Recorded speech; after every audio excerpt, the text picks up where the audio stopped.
Director Jitu Joseph டைரக்ஷன்ல வெளியாயிருக்க மலையாள படம் நுண்ணுக்குழி. இது வந்து ஒரு நல்ல விறுவிறுப்பான காமெடி என்டர்டெய்னர். இதனுடைய ஸ்டோரி பார்த்தீங்கன்னா, வேண்டா வெறுப்பா தன்னுடைய அப்பாவோட கம்பெனிக்கு எம்டியான பெசில் ஜோசப் தனக்கும் தன்னுடைய ஒய்ஃப்க்கும் இடையேயான பிரைவேட் மொமெண்ட்ஸ வந்து லேப்டாப்ல ரெக்கார்ட் பண்ணி பார்த்துட்டு இருக்காரு. அது பார்த்தீங்கன்னா வந்து இன்கம் டாக்ஸ் ரெய்டு வந்து அந்த லேப்டாப் வந்து தூக்கிட்டு போயிடுறாங்க.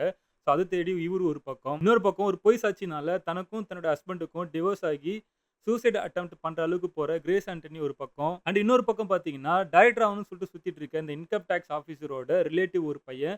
அவன் கையில இந்த பெசில் ஜோசஃப்னுடைய லேப்டாப் வந்து போயிட்டு சிக்குது. ஸோ இந்த 3 ட்ராக்ஸும் ஒரு பாயிண்ட்ல வந்து கொலைட் ஆகுது. அதுக்கப்புறம் என்ன நடக்குது அப்படின்றது தான் வந்து இந்த படத்தினுடைய ஸ்டோரி. படத்தினுடைய மிகப்பெரிய பிளஸ்ன்னு பார்த்தீங்கன்னா, இதனுடைய ஆக்டர்ஸ்னுடைய பெர்ஃபார்மன்ஸஸ் தான் வந்து சொல்லணும். சின்ன சின்ன டயலாக் டெலிவரிஸ் முதற்கொண்டு ஒரு சாதாரண சீன கூட வந்து அவங்களுடைய பெர்ஃபார்மன்ஸஸ்னால வந்து ரொம்ப அழகா வந்து கொண்டு வந்திருக்காங்க. மியூசிக் நல்லா பண்ணியிருக்காங்க. ரைட்டிங் வந்து நல்லா பண்ணியிருக்காங்க. அண்ட் இதுல வந்து ரொம்ப நெகட்டிவ்ஸ்லாம் வந்து தேட வேண்டிய இல்ல. ஏன்னா ஒரு 2 மணி நேரம் உங்கள நல்லா என்டர்டெயின் பண்ணக்கூடிய ஒரு படமா வந்து இது வந்திருக்கு. ஸோ டைம் கிடைச்சா இந்த படத்த வந்து பாருங்க.